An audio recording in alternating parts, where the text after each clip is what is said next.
그 곡은 어디서 배웠습니까? 뉴욕 킹 크루즈, 고급 라운지에서 울려 퍼진 피아노 선율 하나가 모든 분위기를 멈춰 세웠습니다. 연주자에게 다가온 70대의 재벌 회장. 그의 질문은 단순한 호기심이 아니었습니다. 30년 동안 외면해온 선택, 그리고 지워버린 한 사람의 인생이 그 음악 안에 담겨 있었기 때문입니다. 이 만남은 우연이 아니었고, 이 질문은 단순하지 않았습니다. 사람들 앞에서 끝내 숨길 수 없었던 진실. 그 남자가 나를 알아본 건 내가 피아노 앞에 앉은 지 10분쯤 지났을 때였어요. 크루즈 VIP 라운지, 저녁 식사가 끝난 뒤의 시간. 사람들은 와인 잔을 들고 굳이 귀 기울이지 않아도 되는 음악을 배경처럼 듣고 있었죠. 창밖으로는 칠흑 같은 바다가 펼쳐져 있었고, 실내는 은은한 샹들리에 불빛으로 가득했습니다. 누군가는 낮은 목소리로 대화를 나누고, 누군가는 그저 와인의 향을 음미하며 하루를 정리하고 있었어요. 평화로운 저녁이었습니다. 그날은 아무 일도 일어나지 않아야 했어요. 적어도 그렇게 끝났어야 했습니다. 저 연주 중단시켜요. 낮고 단정한 목소리. 부탁이 아니라 결정 통보에 가까운 말투였어요. 라운지 안이 순간 조용해졌습니다. 와인 잔을 들던 손들이 멈추고 대화하던 사람들의 시선이 한 곳으로 모였어요. 나를 향해서요. 나는 손을 멈추지 않았어요. 쇼팽의 녹턴 마지막 소절까지 정확하게 치고 나서야 천천히 고개를 들었습니다. 건반에서 손을 떼는 순간 정적이 흘렀어요. 누군가의 작은 기침 소리마저 크게 들릴 정도로요. 앞줄, 창가 쪽 테이블. 회색 머리를 반듯하게 넘긴 남자가 와인 잔을 내려놓은 채 나를 보고 있었어요. 검은색 재킷에 흰 셔츠, 목에는 은빛 넥타이 핀. 칠순이 넘은 나이에도 불구하고 등은 꼿꼿했고 표정은 여전히 냉정했습니다. 한기석 내 아버지였습니다. 물론 그는 모르고 있었죠. 아니, 모른 척하고 있었다는 말이 더 정확할지도 몰라요. 그는 평생 불편한 진실을 그렇게 처리해왔으니까요. 눈앞에 있어도 못 본 척, 들려도 못 들은 척, 그렇게 살아온 사람이었으니까요. 그 옆에는 또 다른 남자가 앉아 있었습니다. 한기석의 비서실장이자 그의 모든 불편한 일을 대신 처리해주는 사람.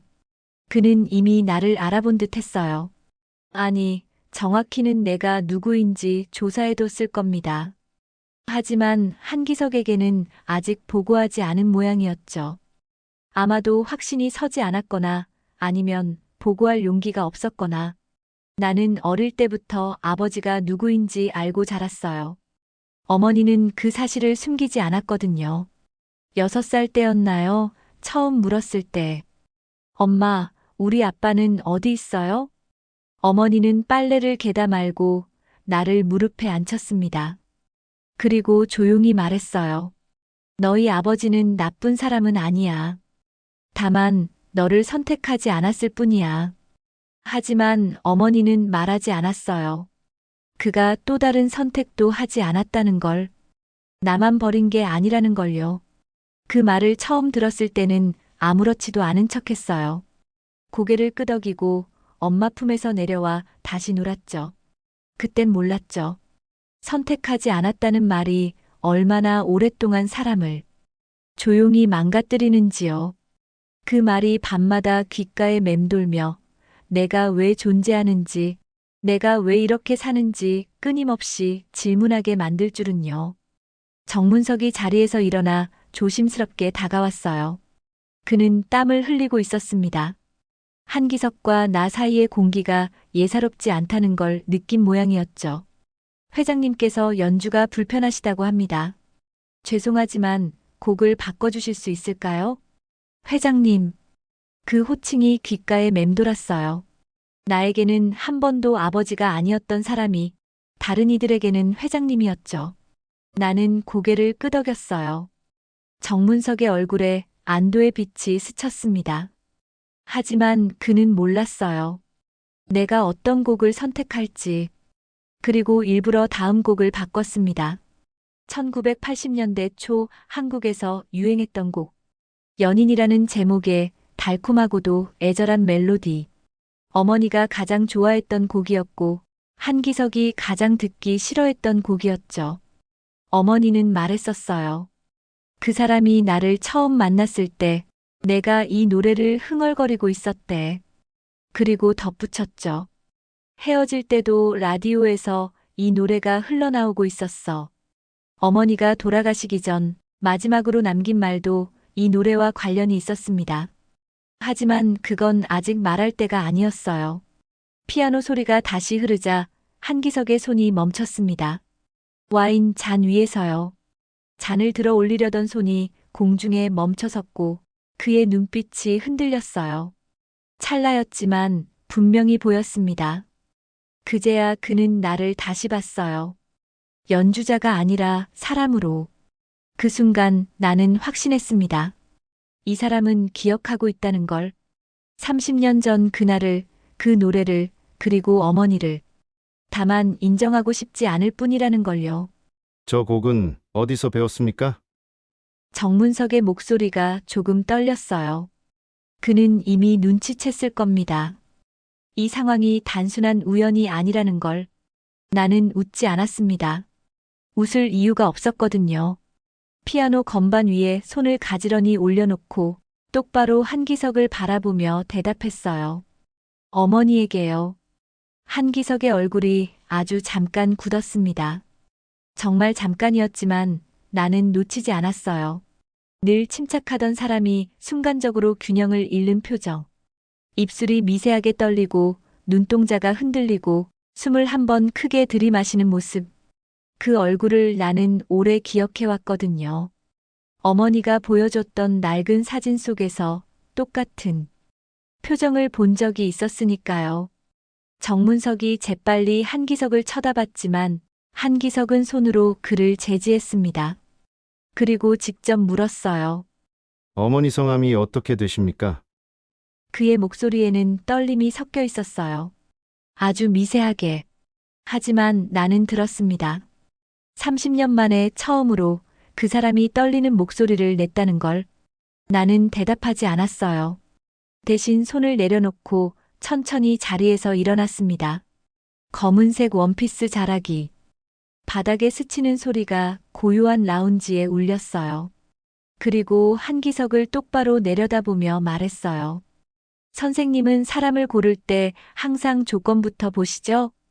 한기석은 대답하지 못했습니다.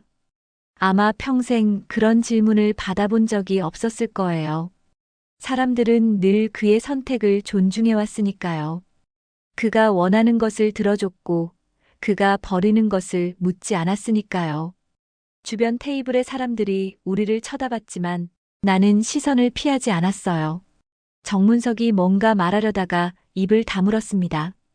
연주가 불편하셨다면 사과드리겠습니다. 내일도 같은 시간에 연주가 예정되어 있습니다만 선곡을 바꾸도록 하죠.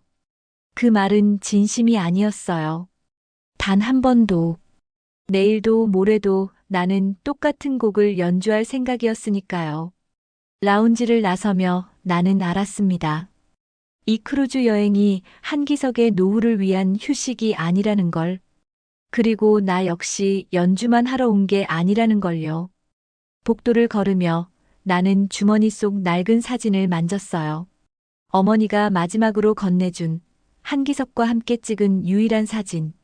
사진 뒷면에는 어머니의 손글씨로 이렇게 적혀 있었습니다. 소연아, 내가 이 사진을 보고 있다면 엄마는 이미 없을 거야. 이제 내 차례란다. 72시간. 이 크루즈가 항구로 돌아가기까지 남은 시간이었어요. 그 안에 모든 걸 끝내야 했습니다. 그날 밤 한기석은 잠들지 못했습니다. 정문석이 가져온 서류를 보고 있었죠. 이소연 29세, 피아니스트, 그리고 그 밑에 작은 글씨로 적힌 한 줄. 모친 김혜진 2024년 작곡. 한기석의 손이 떨렸습니다. 그는 아직 모르고 있었죠. 내가 이미 그의 이름도 과거도, 그가 버리고 간 모든 선택을 다 알고 있다는 사실을요. 그리고 이 만남이 우연이 아니라는 것도요. 이 크루즈에 그가 탑승한다는 정보를 알아내는데 석 달이 걸렸고, 피아니스트 자리를 얻는데 2달이 걸렸다는 것도요. 그는 내가 그를 찾으러 왔다고 생각하겠죠. 하지만 아니에요. 나는 도망친 사람을 되돌려 보내러 왔습니다. 이제부터는 그가 나를 피하는 게 아니라 자기 인생을 마주하게 될 차례니까요.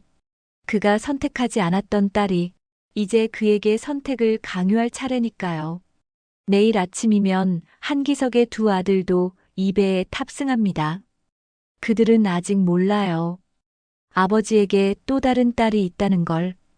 그리고 그 딸이 지금 같은 배 안에 있다는 걸요. 다음 날 아침 나는 일부러 VIP 라운지가 아닌 보조 라운지에서 연습을 하고 있었어요. 작은 창문 너머로 아침 햇살이 들어오고 바다는 어제보다 더 잔잔했습니다. 하지만 내 심장은 그렇지 않았죠. 그가 올 걸 이미 알고 있었거든요. 성공한 사람들은 자기 기준에서 벗어난 일을 그냥 넘기지 않습니다. 특히 어제처럼 자기 통제 밖의 상황이 생겼을 때는요. 어머니가 말했었어요. 그 사람은 예측 불가능한 상황을 제일 싫어했어. 모든 걸 계획하고 정리하고 통제하려 들었지. 그래서 나는 기다렸습니다. 그가 먼저 찾아오도록. 피아노 앞에 앉아 있었지만 나는 연주에만 집중하고 있지는 않았어요. 라운지 입구 쪽 사람들의 발소리, 직원들의 시선, 그리고 조금 늦은 듯한 그의 걸음걸이까지요. 복도에서 낮은 목소리가 들렸습니다. 정문석이었어요. 직원에게 뭔가 묻고 있는 것 같았죠. 피아니스트가 어디 있습니까? 나는 손을 멈추지 않았습니다. 쇼팽의 녹턴을 계속 연주했어요. 어제와 똑같은 곡을요. 잠깐 이야기할 수 있겠습니까? 역시나 정문석은 인사부터 하지 않았어요. 부탁도 아니었죠. 늘 그래왔다는 듯한 명령에 가까운 말투였습니다. 나는 연주를 멈추고 천천히 고개를 돌렸어요. 그는 회색 정장에 넥타이를 단정하게 맨 채 서 있었습니다. 한기석의 그림자처럼요. 업무 시간 중입니다. 내 말은 차분했지만 분명했어요. 정문석의 눈썹이 아주 미세하게 흔들렸습니다. 사람이 자기 말이 거절당할 때 순간적으로 드러나는 표정이었죠. 아마도 이 배에서 누군가에게 거절당해 본 적이 없었을 겁니다. 적어도 연주자 따위한테는요. 어제 연주는 솔직히 말해 2라운지 분위기에는 조금 맞지 않았습니다. 그는 마치 나를 배려해주는 사람처럼 말했지만 말끝에는 늘 평가가 붙어 있었어요. 당신의 수준은 이 정도고 우리의 기준은 이 정도니 알아서 하시오.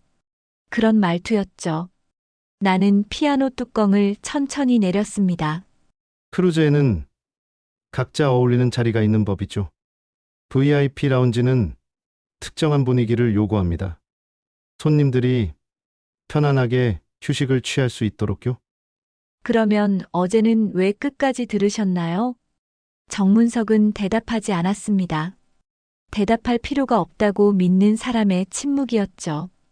대신 정장 안주머니에서 명함을 꺼냈어요. 아주 자연스럽게요. 마치 계산서를 내미는 것처럼. 명함 위에는 금박으로 새겨진 글씨가 빛났습니다. 정문석, 한기석 회장 비서실장. 괜한 오해는 만들지 맙시다. 필요한 게 있으면 말하세요. 합리적으로 해결할 수 있습니다. 그 말이 얼마나 익숙한지 나는 알고 있었어요. 어머니도 비슷한 말을 들었을 테니까요. 30년 전 어머니가 임신 사실을 알렸을 때 괜한 오해는 만들지 맙시다. 필요한 게 있으면 말하세요. 어머니는 그 말에 아무것도 요구하지 않았다고 했어요. 그저 조용히 사표를 냈다고요. 연주자는 연주만 하면 됩니다. 그 이상은 서로 피곤하잖아요. 나는 명함을 보지 않았습니다. 이미 그 이름을 수십 번이나 확인했으니까요. 대신 천천히 자리에서 일어나 그와 눈을 마주쳤어요. 선생님, 처음으로 그를 그렇게 불렀습니다. 정문석은 잠깐 멈칫했어요. 자기를 그렇게 부르는 사람을 오랜만에 만난 얼굴이었죠. 대부분은 실장님 또는 비서실장님이라고 불렀을 테니까요. 하지만 나는 그에게 그런 호칭을 줄 생각이 없었습니다. 혹시 사람을 대하실 때도 항상 이렇게 정리부터 하시나요? 문제를 돈으로 덮고 입을 막고 없던 일로 만드시나요? 정문석의 얼굴이 굳었습니다. 턱에 힘이 들어가고 목소리가 낮아졌어요. 말 조심하세요. 당신이 뭘 안다고 그런 식으로 말하는 겁니까? 아, 이제야 본색이 나오는군요. 나는 한 걸음 앞으로 다가갔습니다. 정문석은 본능적으로 뒤로 물러섰어요. 저는 조심할 필요가 없습니다. 이미 지워질 만큼 지워진 사람이니까요. 제 출생 신고서에도 학교 기록에도 어디에도 아버지 이름은 없었어요. 법적으로 저는 존재하지 않는 딸이니까요. 정문석은 그제야 내 얼굴을 처음부터 다시 보기 시작했습니다. 연주자가 아니라 여자도 아닌 불편한 존재로요. 그의 눈빛이 날카로워졌습니다. 계산하고 있는 눈빛이었어요. 이 상황을 어떻게 처리할지, 누구에게 보고할지, 얼마나 위험한지. 어디까지 알고 있습니까? 선생님이 1989년에 해외로 나가셨다는 것. 그의 봄 한국에 두고 간 사람이 있었다는 것.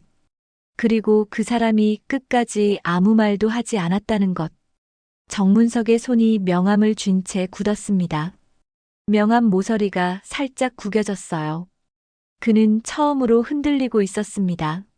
확인해 볼 생각은 안 해봤습니까? DNA 검사라도 하고 이런 말을 하는 게 순서 아닙니까? 이미 확인은 끝났어요. 나는 가방에서 낡은 서류 봉투를 꺼냈습니다. 어머니가 남긴 마지막 유산이었죠. 어머니의 기록입니다. 출생신고서, 병원 기록, 학교 서류까지요. 나는 잠시 말을 멈췄다가 다시 이어갔어요. 이상하더군요. 중요한 부분만 늘 빠져 있었어요. 아버지 이름이 들어가야 할 자리, 보호자란 가족관계 증명서. 전부 공백이거나 누군가 지운 흔적이 있었죠. 정문석은 부정도 하지 않았고 변명도 하지 않았습니다. 그 침묵이 모든 걸 말해주고 있었죠. 그는 한기석의 명령을 받았을 겁니다. 깔끔하게 정리해. 그리고 정문석은 그렇게 했겠죠. 어머니와 나를 서류상에서 지워버린 거예요. 선생님은 아무것도 안 하셨을지 모릅니다. 하지만 아무 일도 없게 만든 건 선생님이었어요. 그게 더 나쁜 거 아닌가요? 그 순간 정문석은 나를 봤습니다. 처음으로 연주자도 문제도 아닌 사람으로요. 김혜진의 딸, 한기석이 버린 아이, 30년간 존재하지 않았던 사람. 원하는 게 뭡니까? 돈입니까? 아니면 인정입니까? 돈 아닙니다. 사과도 아니고요. 나는 서류 봉투를 다시 가방에 넣으며 말했어요. 선생님이 여기서 편하게 쉬실 수 있을 거라고 생각하신 게 제일 큰 착각입니다. 72시간 동안 이 배 안에서 저는 매일 같은 시간에 피아노를 칠 겁니다. 같은 곡으로요. 그리고 선생님과 한기석 회장님은 매일 그 소리를 들으셔야 할 거예요. 도망칠 곳도 없이요. 정문석은 아무 대답도 하지 못한 채 라운지를 나갔습니다. 그의 뒷모습은 처음으로 흔들리고 있었어요. 그날 이후 한기석은 VIP 라운지에 나타나지 않았어요. 하지만 나는 알았습니다. 이제부터는 그가 나를 피하는 게 아니라 자기 인생을 피하려 들 거라는 걸요. 복도 끝에서 누군가 나를 지켜보고 있었습니다. 젊은 남자 둘, 한기석의 아들들이었어요. 그들은 아직 몰랐죠. 아버지가 숨겨온 비밀이 바로 눈앞에 서 있다는 걸. 그리고 그 인생은 이제 막 사람들 앞에 나타나기 시작했습니다. 내일부터는 더 재미있어질 겁니다. 왜냐하면 그들을 만날 차례니까요. 나의 이복 형제들을요. 그날 저녁 크루즈에는 작은 행사가 하나 예정돼 있었습니다. 선장 주최의 VIP 환영 파티. 이름만 들으면 거창했지만 실상은 돈 있는 사람들끼리 모여 서로의 배경을 확인하는 자리였죠. 누가 어느 회사 회장이고, 누구는 어느 재단 이사이고, 누구는 정계 인사인지. 그런 걸 은근히 과시하고 명함을 주고받는 시간이었어요. 나는 그 무대에 연주자로 올라가야 했습니다. 피하고 싶었지만 피할 수는 없었어요. 한기석이 그 자리에 올 거라는 걸 이미 알고 있었으니까요. 정문석도 함께요. 오후 6시 나는 드레스룸에서 옷을 갈아입었습니다. 검은색 이브닝 드레스. 어머니가 마지막으로 사준 옷이었어요. 언젠가 내가 큰 무대에 설 날이 올 거야. 그때 입어. 어머니는 그렇게 말했지만 이런 무대를 상상했을까요? 복수의 무대를요. 거울 속 내 얼굴은 창백했지만 눈빛만은 또렷했습니다. 라운지 조명이 낮아지고 사람들의 시선이 자연스럽게 무대 쪽으로 모였습니다. 샹들리에 불빛이 은은하게 피아노를 비쳤어요. 나는 피아노 앞에 앉았고 첫 음을 눌렀어요. 손끝은 차분했지만 가슴은 전혀 그렇지 않았습니다. 심장이 너무 빨리 뛰어서 건반 위에 손이 떨릴까봐 무서웠어요. 연주가 시작되고 불과 몇 분도 지나지 않아 한기석이 입장했습니다. 정장 차림, 익숙한 걸음걸이. 주변 사람들이 그를 알아보고 자리에서 일어났어요. 한 회장님 오셨습니까? 안녕하십니까, 회장님. 그는 여전히 그런 사람이었습니다. 방에 들어오는 것만으로도 공기가 바뀌는 사람. 정문석은 그의 바로 뒤를 따랐고 한기석 옆자리에 조용히 앉았어요. 나는 고개를 들지 않았어요. 지금 그를 보면 연주가 흔들릴 것 같았거든요. 건반에만 집중했습니다. 하나, 둘, 셋, 넷. 박자를 세며 호흡을 가다듬으며 어머니가 가르쳐준 대로 연주했어요. 연주할 때는 아무 생각도 하지 마. 그냥 음악만 생각해. 하지만 불가능했어요. 그가 거기 앉아 있는데 어떻게 아무 생각도 안 할 수 있겠어요? 하지만 한기석은 나를 내려다보고 있었습니다. 무대 위의 연주자가 아니라 어제부터 자기 통제 밖에 들어온 불편한 존재를요. 그의 시선이 느껴졌어요. 차갑고 날카롭고 경계하는 눈빛. 나는 손을 멈추지 않았습니다. 오히려 더 또렷하게, 더 정확하게 쳤어요. 내가 여기 있어. 나를 지울 수 없어. 그런 마음으로요. 잠시만요. 정문석의 목소리가 라운지를 갈랐습니다. 연주가 뚝 끊겼어요. 내 손이 건반 위에서 멈췄고 사람들의 시선이 한꺼번에 정문석에게로 쏠렸죠. 웅성거리는 소리. 무슨 일이지? 연주 중간에 왜 저러지? 나는 천천히 고개를 들었습니다. 정문석이 자리에서 일어나 있었어요. 이 연주자에 대해 조금 짚고 넘어가야 할 게 있을 것 같습니다. 죄송합니다만 잠깐 말씀드려도 되겠습니까? 나는 손을 내려놓았습니다. 그리고 천천히 그를 봤어요. 심장이 쿵쾅거렸지만 얼굴은 무표정하게 유지했습니다. 지금은 연주 중입니다. 알고 있습니다. 하지만 이 자리는 개인 감정이 개입되기엔 조금 곤란한 자리죠. 공식 행사니까요. 정문석은 아주 자연스럽게 말했습니다. 마치 나를 보호하려는 것처럼요. 하지만 나는 알았어요. 이건 보호가 아니라 선긋기라는 걸요. 당신은 여기 속하지 않는 사람이다. 그런 의미였죠. 주변 사람들이 웅성거리기 시작했습니다. 이 연주자는 개인적인 사정으로 저희와 약간의 오해가 있습니다. 그래서 공식 행사 연주자로는 적절하지 않다고 판단했습니다. 양해 부탁드립니다. 라운지 안이 순간 술렁였어요.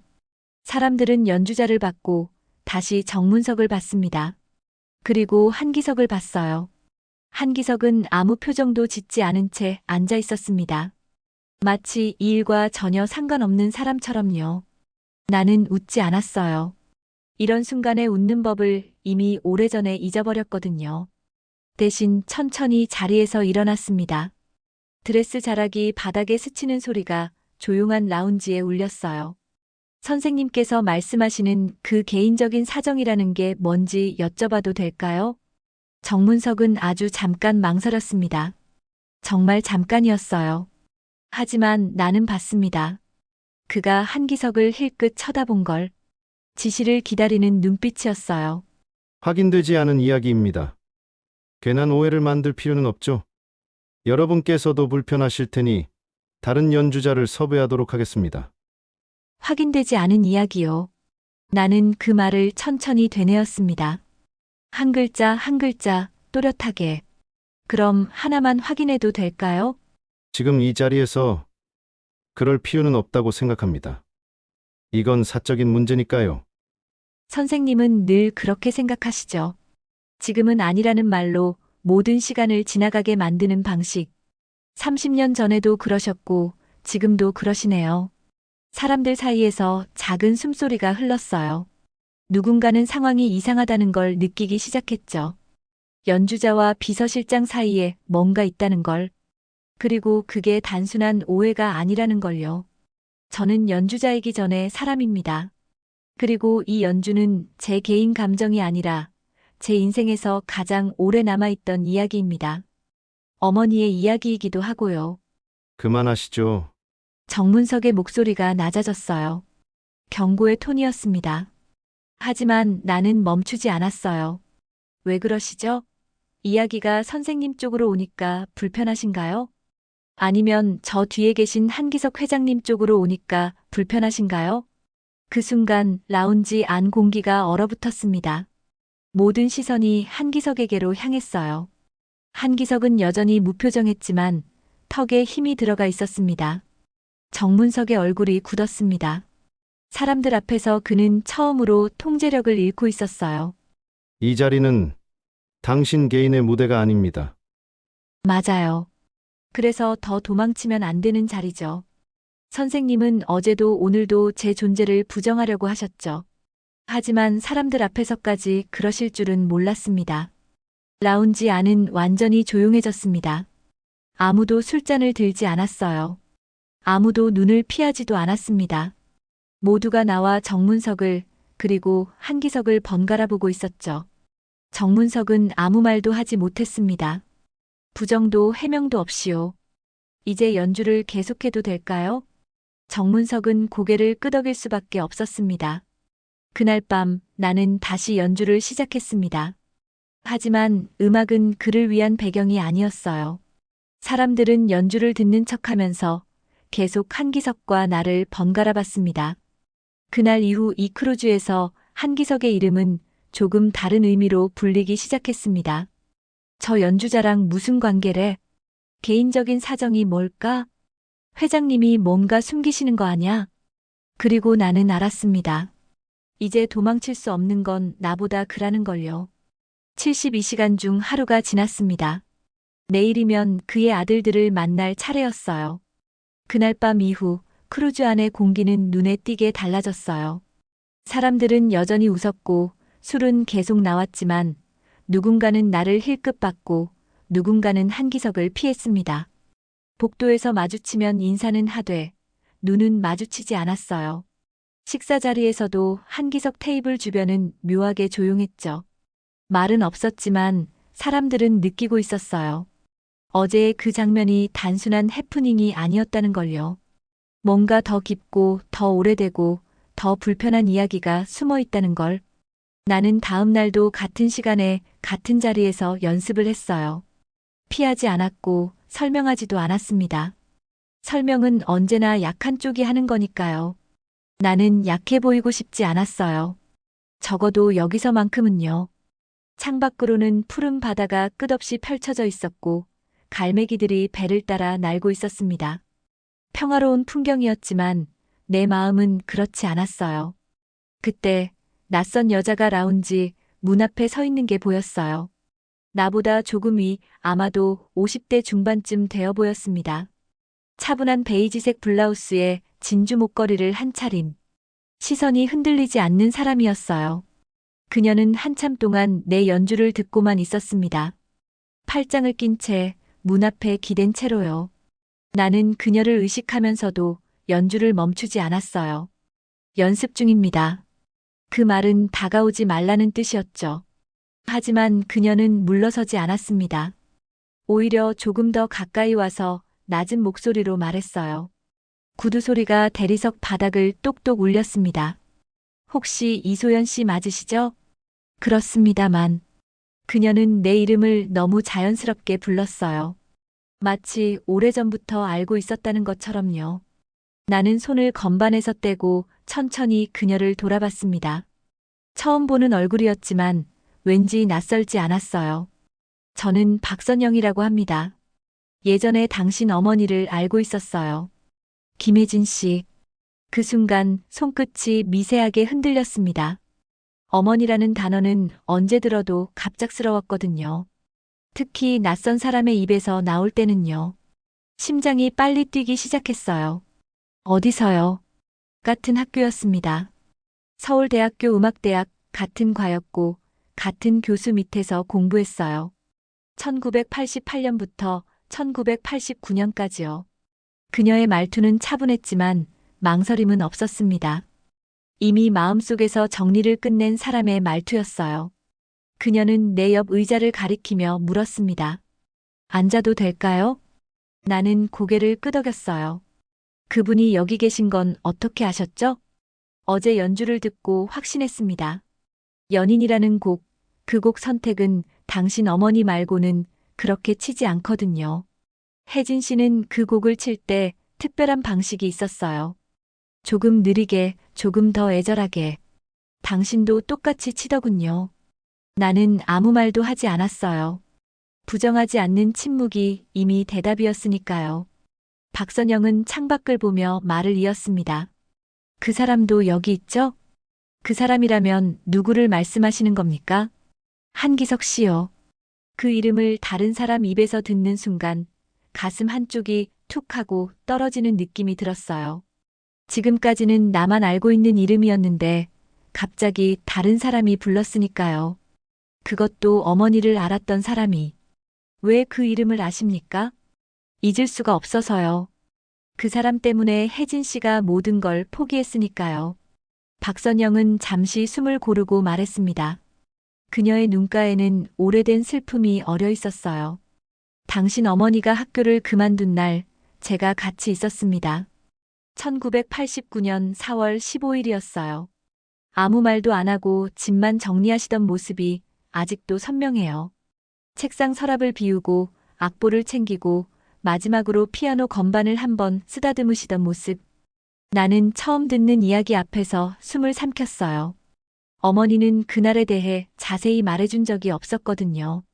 그저 학교를 그만뒀다고만 했지. 어떻게, 왜, 누구와 함께였는지는 말하지 않았어요. 그날 한기석 씨가 학교로 왔습니다. 교수실이 아니라 음악실로요. 검은색 차를 타고 왔고 정장을 입고 있었어요. 그리고 당신 어머니를 밖으로 불러냈죠. 복도 끝, 사람들이 없는 곳으로요.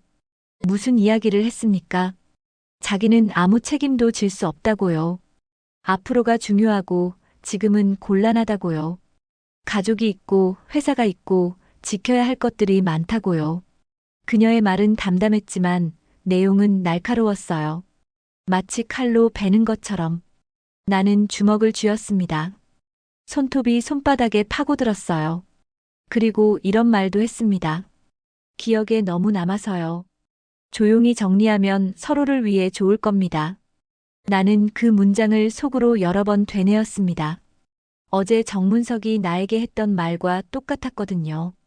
30년 전에도 지금도 그들은 똑같은 방식으로 사람을 지우고 있었던 거예요. 조용히 정리하면 서로를 위해 좋을 겁니다. 그게 그들의 방식이었습니다. 그럼 어머니는요? 어머니는 뭐라고 하셨습니까? 아무 말도 안 하셨어요. 울지도 않았고 매달리지도 않았습니다. 그냥 그를 똑바로 보고만 계셨어요. 한참 동안요. 다만 마지막에 이렇게 말하셨죠. 이 아이는 내가 책임질게요. 나는 그제야 알았습니다. 어머니가 왜 끝까지 아버지를 찾지 말라고 했는지. 소연아, 그 사람한테 가지 마. 너는 내가 선택한 아이야. 그 사람이 선택한 게 아니라 어머니는 나를 지키려고 했던 거예요. 한기석에게 상처받지 않도록, 거절당하지 않도록. 그 이야기를 왜 지금 저에게 하시는 겁니까? 어제 사람들 앞에서 그가 당신을 부정하는 걸 봤거든요. 30년 전 혜진 씨를 부정했던 것처럼. 그리고 생각했어요. 이제는 당신만 알고 있기엔 너무 오래된 이야기라고요. 누군가는 증인이 되어줘야 한다고요. 박선영은 가방에서 낡은 서류 봉투 하나를 꺼냈습니다. 누렇게 바랜 봉투였어요. 이건 그때 남아있던 수업 기록과 추천서 사본입니다. 혜진 씨가 얼마나 뛰어난 학생이었는지, 얼마나 많은 걸 포기했는지 알 수 있을 거예요. 이름은 지워져 있지만요. 나는 봉투를 받지 않았습니다. 이미 충분했거든요. 어머니가 무엇을 잃었는지, 무엇을 견뎌냈는지. 그건 서류가 아니라 내 삶 전체가 증명하고 있었으니까요. 그분은 이 이야기를 알고 있습니까? 한기석 회장님이요? 아니요. 알고 싶어 하지도 않았을 겁니다. 30년 동안 한 번도 연락하지 않았으니까요. 혜진 씨가 어떻게 살았는지, 아이를 어떻게 키웠는지 궁금해하지 않았을 거예요. 그 말이 가장 잔인하게 들렸어요. 무관심. 그게 가장 큰 폭력이라는 걸 나는 너무 잘 알고 있었으니까요. 그럼 이제 알게 될 겁니다. 원하든 원하지 않든요. 그날 밤 한기석은 처음으로 자기 이름이 자기 통제 밖에서 불리고 있다는 걸 느끼기 시작했습니다. 복도에서, 라운지에서, 사람들의 속삭임 속에서. 한기석 회장님이랑 저 피아니스트랑 무슨 관계래? 30년 전 이야기가 있다던데? 그리고 나는 알았습니다. 어머니의 친구가 증인이 되어줬고 사람들이 의심하기 시작했으니까요. 72시간 중 이틀이 지났습니다. 내일이면 마지막 날. 그리고 그의 아들들과 마주할 시간이었어요. 그날 밤 나는 거의 잠을 이루지 못했어요. 박선영의 얼굴이, 그녀의 말이, 그리고 어머니의 마지막 문장이 계속 머릿속을 맴돌았거든요. 이 아이는 내가 책임질게요. 그 말 하나로 어머니는 모든 걸 혼자 떠안았고 한기석은 모든 걸 내려놓았다는 걸 이제야 또렷하게 알게 됐습니다. 새벽 3시, 4시, 5시. 시계만 째깍거렸어요. 창밖으로는 깜깜한 바다만 보였고 파도 소리만 들렸습니다. 나는 침대에 누워 천장을 바라보며 생각했어요. 어머니도 이런 밤을 보냈을까? 혼자서 아무도 모르게 눈물을 삼키며. 다음 날 아침 크루즈 안은 평소와 다를 게 없었어요. 사람들은 조식을 먹었고 웃으며 사진을 찍었고 여행의 마지막을 준비하고 있었죠. 내일이면 하선이네. 시간 참 빠르죠? 다음에 또 오고 싶어요. 평화로운 아침 풍경이었습니다. 하지만 한기석의 주변만은 달랐습니다. 그는 테이블에 앉아 있었지만 아무것도 먹지 않았고 누구와도 눈을 마주치지 않았어요. 커피잔을 들었다가 내려놓기를 반복했고 신문을 펼쳤지만 읽지는 않았습니다. 정문석이 옆에서 뭔가 말을 걸었지만 한기석은 고개만 저었어요. 그리고 그날 오후 한기석은 결국 나를 불렀습니다. 정문석이 직접 찾아왔어요. 회장님께서 잠깐 시간을 내주셨으면 합니다. 장소는 VIP 전용 미팅룸. 어제처럼 공개된 자리가 아니라 완전히 닫힌 공간이었죠. 두꺼운 문, 방음이 되는 벽, 창문도 커튼으로 가려진 곳. 한기석이 가장 편안해하는 방식이었습니다. 사람들 눈에 띄지 않는 곳에서 조용히 문제를 처리하는 것. 나는 복도를 걸으며 심장이 두근거렸어요. 드디어 그와 단둘이 마주하게 되는 거였으니까요. 앉으세요. 미팅룸 안에는 한기석과 정문석이 기다리고 있었습니다. 큰 테이블, 가죽 의자, 창밖으로 보이는 바다. 한기석은 테이블 건너편에 앉아 나를 바라보고 있었어요. 표정은 여전히 차갑고 눈빛은 날카로웠습니다. 나는 앉지 않았습니다. 서서 말하는 게 이 자리엔 더 어울렸거든요. 앉으면 그들과 같은 높이가 되는 것 같았어요. 나는 서 있고 싶었습니다. 어제 일은 불필요한 오해를 만든 것 같습니다. 정문석의 첫 마디는 사과가 아니었어요.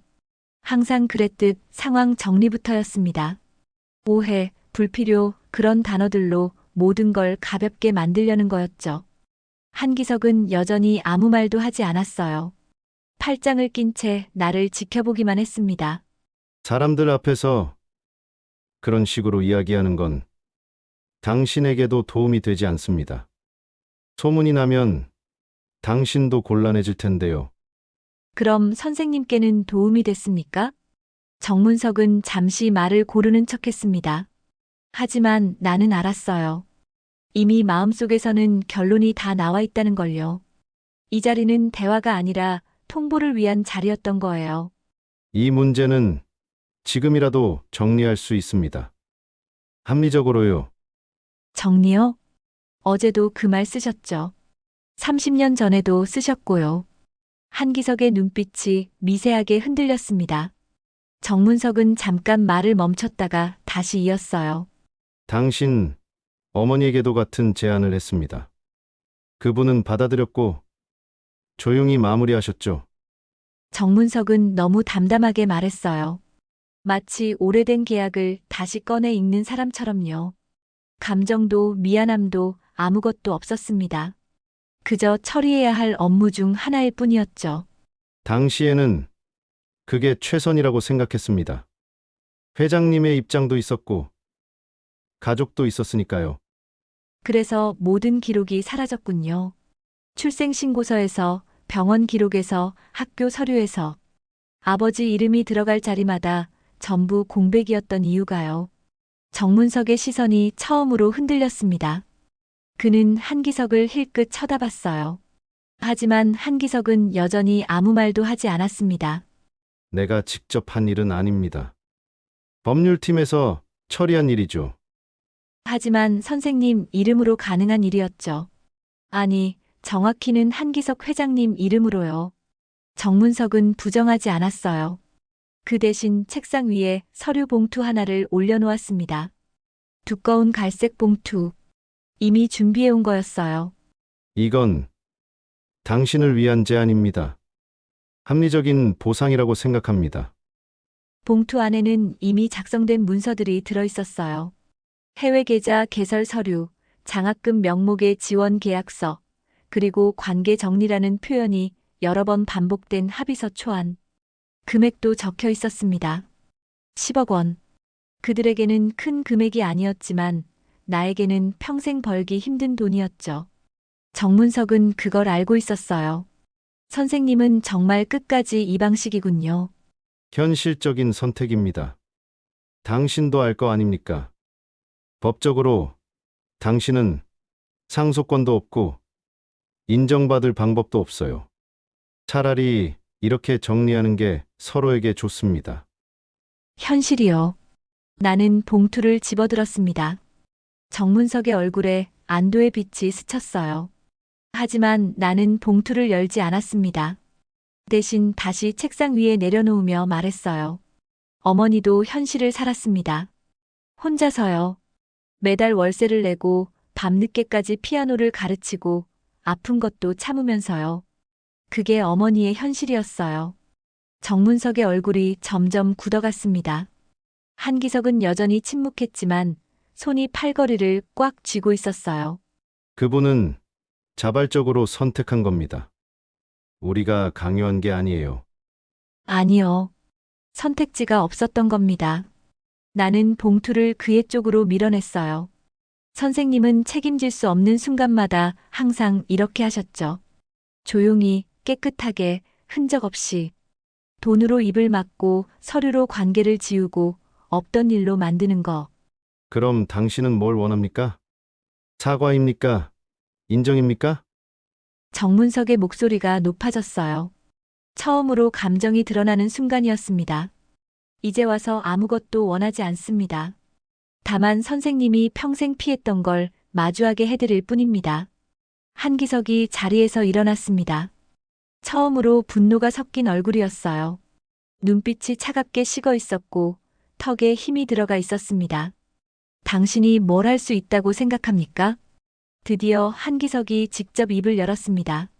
30년 만에 처음으로 나에게 하는 말이었어요. 목소리는 낮고 단단했지만 떨림이 섞여 있었습니다. 제가요. 아무것도 하지 않아도 됩니다. 그 말에 한기석은 멈췄습니다. 정문석도 나를 쳐다봤어요. 이미 선생님 이야기를 아는 사람이 하나둘이 아니거든요. 박선영 씨, 어머니의 대학 친구. 그분은 30년 전 그날을 기억하고 있어요. 선생님이 학교에 오셔서 어머니를 불러내던 날을요. 한기석의 얼굴이 창백해졌습니다. 그리고 입에 탄 사람들도 어제 장면을 봤죠. 사람들은 궁금해하고 있어요. 왜 비서실장이 연주자를 그렇게 막았는지, 왜 회장님은 아무 말도 안 하셨는지. 그 순간 한기석은 알았을 겁니다. 이건 더 이상 돈으로 정리할 수 있는 문제가 아니라는 걸요. 사람들의 입을 막을 수 없다는 걸. 선생님은 제 인생을 정리하려 했지만 이제부터는 선생님 인생이 정리될 차례입니다. 원하시든 원하지 않으시든요. 나는 미팅룸을 나왔습니다. 문을 닫는 순간 안에서 무언가 깨지는 소리가 들렸어요. 아마도 한기석이 컵을 던진 모양이었죠. 30년 동안 통제해온 모든 것이 무너지고 있었으니까요. 그날 이후 한기석은 사람을 만나지 않았습니다. 전화를 받지 않았고 라운지에도 나타나지 않았어요. VIP실 안에만 머물렀습니다. 그리고 크루즈 안에서는 조용한 소문이 돌기 시작했습니다. 한기석 회장님이 무언가를 숨기고 있대. 저 피아니스트가 혹시 회장님 딸 아닐까? 30년 전 이야기가 있다던데. 나는 알았습니다. 이제 가장 큰 위기는 막 시작됐다는 걸요. 72시간의 마지막 날. 내일이면 배는 항구에 도착하고 모든 게 끝날 거예요. 하지만 정말 끝날까요? 아니면 이제 시작일까요? 그날 이후 한기석은 크루즈 안에서 사라진 사람이 됐습니다. 객실에 머문다는 말만 전해졌고 식당에도 라운지에도 그의 모습은 보이지 않았어요. 정문석이 대신 사람들을 만났고 회장님께서 좀 피곤하시다는 말만 반복했죠. 사람들은 처음엔 대수롭지 않게 넘겼지만 이틀째가 되자 이상하다는 걸 느끼기 시작했어요. 늘 중심에 있던 사람이 아무 말 없이 사라진다는 건 입에 안에서는 꽤 큰 사건이었거든요. 회장님 어디 아프신가? 무슨 일 있는 거 아냐? 저 피아니스트 일이랑 관련 있는 거 아닐까? 속삭임이 복도를 따라 퍼져나갔습니다. 나는 한기석이 문을 잠그고 있을 거라고 생각하지 않았어요. 그는 늘 사람들 위에 서 있던 사람이었지, 혼자 숨어 있던 사람은 아니었으니까요. 하지만 그날 밤 그의 객실 앞을 지나며 나는 처음으로 그의 숨소리를 들었습니다. 안에서 아주 작게요. 복도는 조용했고 다른 객실에서는 웃음소리가 들렸지만 그의 방 안만은 달랐어요. 무겁고 답답한 공기가 느껴졌습니다.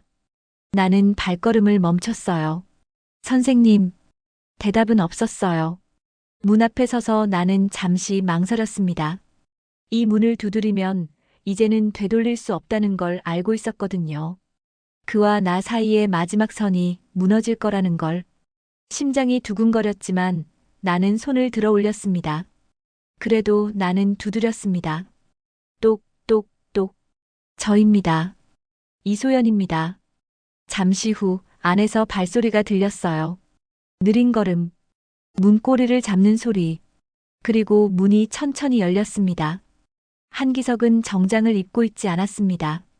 셔츠 단추는 2개나 풀려 있었고 머리는 흐트러져 있었어요. 얼굴은 창백했고 눈 밑에는 다크서클이 짙게 깔려 있었습니다. 나는 그 모습을 보고 잠깐 말을 잃었습니다. 평생 완벽한 모습만 보여주던 사람이 지금 내 앞에서 무너지고 있었으니까요. 괜찮으십니까? 한기석은 웃으려 했지만 웃음은 나오지 않았어요. 입꼬리만 살짝 올라갔다가 다시 내려왔습니다. 괜찮다는 말은 이럴 때 쓰는 게 아니죠. 그의 목소리는 쉬어 있었습니다. 한기석은 비켜섰고 나는 객실 안으로 들어갔습니다. 방 안은 정리돼 있었지만 사람의 마음은 전혀 그렇지 않았어요.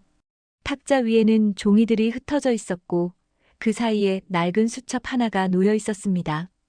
검은색 가죽 표지, 모서리가 다른 수첩. 30년은 좋게 됐어 보였어요. 그 수첩을 보는 순간 나는 알았어요. 한기석도 도망만 치며 산 건 아니라는 걸요. 그도 기억하고 있었던 거예요. 지우려 했지만 완전히 지워지지 않았던 것들을요.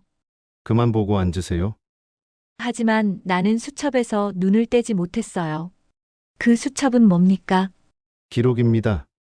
정리하려다 못한 것들이요. 그 말은 처음으로 들었습니다. 정리하지 못했다는 고백을 한기석에게서요.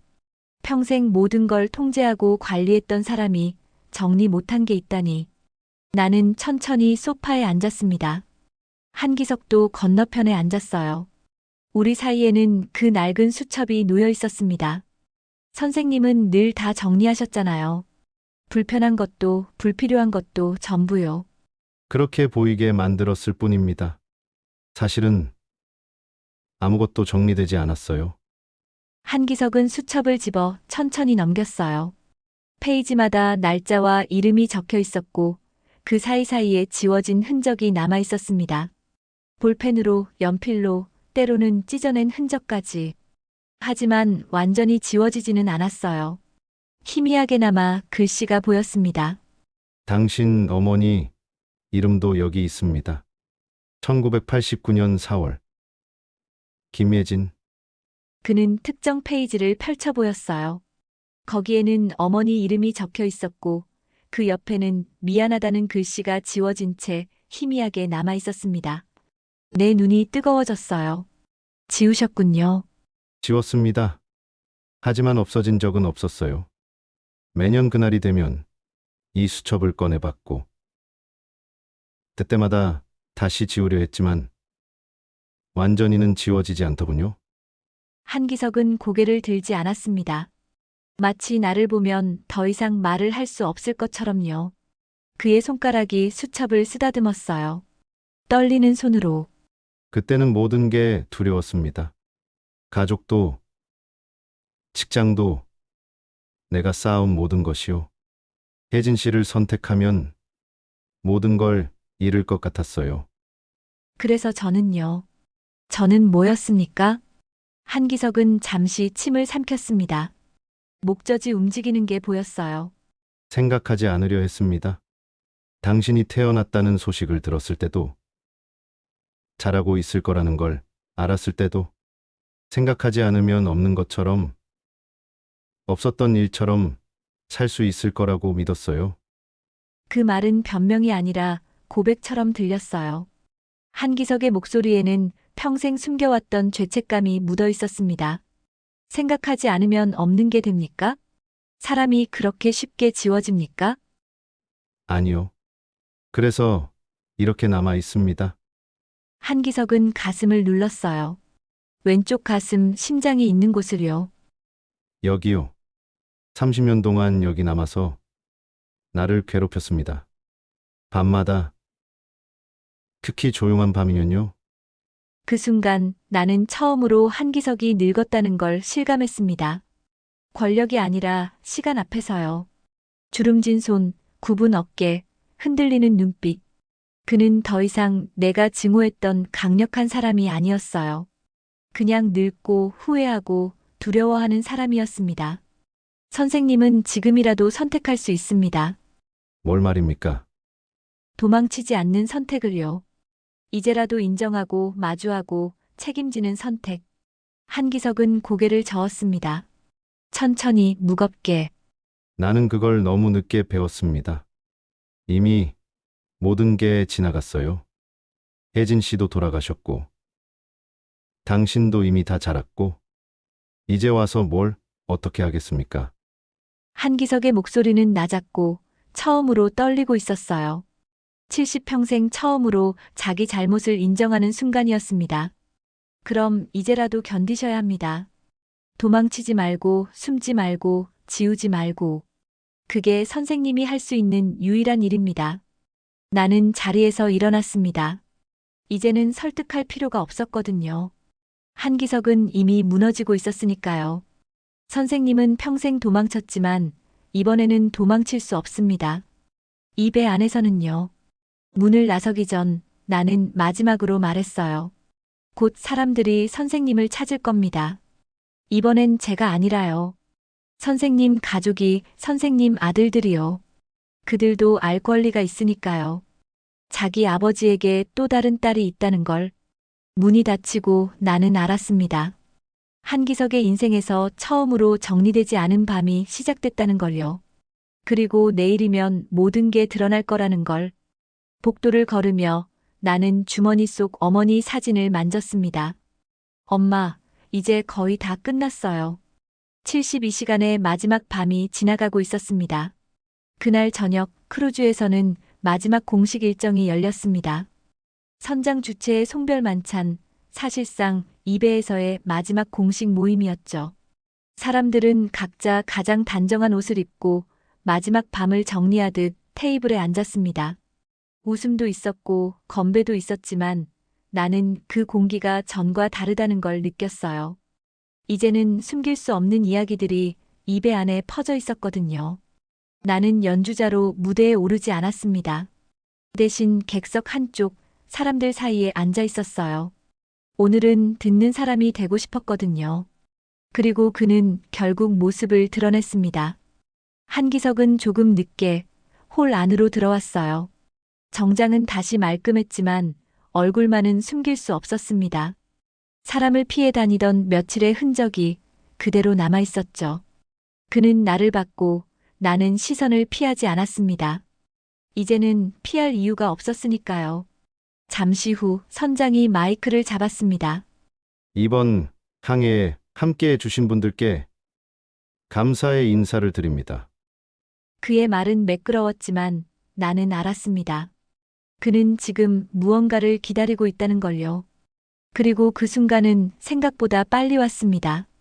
잠시만요. 박선영, 그녀였습니다. 그녀는 천천히 자리에서 일어나 사람들 시선을 모두 끌어안고 말했어요. 이 자리가 여행의 마지막이라면 한 가지는 짚고 넘어가야 할 것 같아서요. 홀 안이 조용해졌습니다. 선장은 당황한 표정이었지만 이미 늦었죠. 저는 30여 년 전 이배에 계신 한 분과 같은 대학에서 공부했습니다. 그리고 그분 때문에 한 사람이 인생을 내려놓는 걸 지켜봤습니다. 사람들의 시선이 자연스럽게 한기석에게로 향했습니다. 그는 움직이지 않았어요. 나는 그제야 자리에서 일어났습니다. 그 사람은 제 어머니였습니다. 그리고 저는 그분이 끝까지 숨기려 했던 아이입니다. 공기가 얼어붙었습니다. 누군가는 숨을 삼켰고 누군가는 고개를 돌렸어요. 이런 자리는 적절하지 않습니다. 선생님 인생도 늘 적절한 순간만 고르셨죠. 그는 말문이 막힌 얼굴이었습니다. 도망칠 길을 찾는 사람의 얼굴이요. 어머니는 아무것도 요구하지 않았습니다. 다만 존재를 부정당하지 않기를 바랐을 뿐이에요. 사람들 사이에서 작은 웅성거림이 퍼졌습니다. 선생님은 늘 정리라고 불렀죠. 조용히, 깨끗하게, 흔적 없이. 하지만 그 정리 속에서 한 사람의 인생이 지워졌습니다. 한기석의 손이 떨렸습니다. 그는 이제 숨길 수 없다는 걸 알고 있었어요. 그땐 두려웠습니다. 그의 목소리는 처음으로 작아졌습니다. 모든 걸 잃을까봐 겁이 났습니다. 그래서 어머니와 저를 버리셨죠. 그는 고개를 들지 못했습니다. 이제는 잃을 게 두려운 게 아니라 잃어버린 것과 마주해야 할 시간입니다. 홀 안은 완전히 조용해졌어요. 누구도 말을 잇지 못했습니다. 저는 인정받으러 온 게 아닙니다. 사과를 받으러 온 것도 아니에요. 다만 진실이 여기 있다는 걸 모두가 알았으면 합니다. 한기석은 그제야 고개를 끄덕였습니다. 아주 천천히요. 도망치지 않겠습니다. 그 말은 늦었지만 처음으로 진짜였습니다. 그날 밤 크루즈 안에서는 더 이상 음악이 흐르지 않았습니다. 하지만 누구도 그 사실을 불편해하지 않았어요. 모든 사람은 알고 있었거든요. 이 배 안에서 가장 큰 소리는 이미 울려버렸다는 걸요. 그리고 나는 느꼈습니다. 이제 남은 건 결말이 아니라 변화라는 걸요. 다음 날 아침 크루즈는 예정대로 항구에 도착했습니다. 사람들은 짐을 챙겼고 마지막 인사를 나눴고 각자의 일상으로 돌아갈 준비를 했어요. 아무 일도 없었던 것처럼요. 하지만 나는 알고 있었습니다. 이 배 안에서 아무 일도 없었던 사람은 단 한 명도 없다는 걸요. 한기석은 가장 마지막에 배에서 내렸습니다. 기자도 없었고 수행원도 없었어요. 평생을 둘러싸고 있던 것들이 그날은 하나도 보이지 않았습니다. 선생님, 그는 잠시 멈췄다가 돌아봤어요. 이제 그렇게 부르지 않아도 됩니다. 저도 그럴 생각은 없습니다. 그 말에 그는 고개를 끄덕였습니다. 서운함도 분노도 아닌 표정이었어요. 아마 처음으로 자기 자리를 정확히 인식한 얼굴이었을 겁니다. 당신 어머니 묘소가 어디인지 알고 있습니다. 그의 말은 조심스러웠고 느렸습니다. 허락받을 생각은 없습니다. 다만 다녀오겠습니다. 그건 선생님이 하실 일입니다. 그는 더 묻지 않았어요. 설명도 변명도 하지 않았습니다. 이제야 말이 필요 없는 자리에 도착한 사람처럼 보였죠. 며칠 뒤 나는 다시 일상으로 돌아왔습니다. 작은 공연장이었고 화려하지도 않았어요. 하지만 이번엔 도망치지 않고 무대에 올랐습니다. 관객석 맨 뒤 낯익은 얼굴 하나가 보였어요. 박선영이었습니다. 잘 끝난 것 같네요. 끝났다고 하긴 조금 애매하죠. 나는 그 말에 고개를 끄덕였습니다. 다만 진실은 숨겨지지 않아야 했습니다. 한기석은 그 이후 공식 석상에 거의 나타나지 않았습니다. 회사에서는 명예직으로 물러났고 인터뷰 요청도 모두 거절했어요. 사람들은 그가 노년에 조용해졌다고 하지만 나는 알았습니다. 그건 조용해진 게 아니라 더 이상 숨지 않는 삶을 선택한 거라는 걸요. 어느 날 우편함에 봉투 하나가 도착했습니다. 보낸 사람 이름은 없었어요. 안에는 짧은 편지 한 장과 낡은 수첩 사본이 들어 있었습니다. 이건 당신 몫입니다. 그 문장 하나뿐이었어요. 나는 그 수첩을 읽지 않았습니다. 이제는 과거를 확인하지 않아도 내 자리를 알고 있었거든요. 어머니는 늘 말했어요. 사람은 자기 인생을 인정받기 위해 사는 게 아니라 자기 인생을 살아내기 위해 사는 거야. 그 말이 이제야 온전히 이해됐습니다. 나는 여전히 연주를 합니다.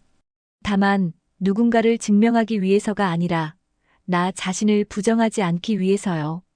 한기석과 나는 다시 만나지 않았습니다. 만날 필요도 없었고 약속도 없었어요. 우리는 같은 시간을 살았지만 같은 인생을 살지는 않았으니까요. 그날 이후 나는 알게 됐습니다. 피해자도 가해자도 언젠가는 자기 인생과 마주해야 한다는 걸요. 다만 그 순간이 조금 늦었을 뿐입니다. 그리고 이 이야기는 특별한 사람의 이야기가 아닙니다. 선택하지 않았다는 이유로 지워졌던 수많은 이름들.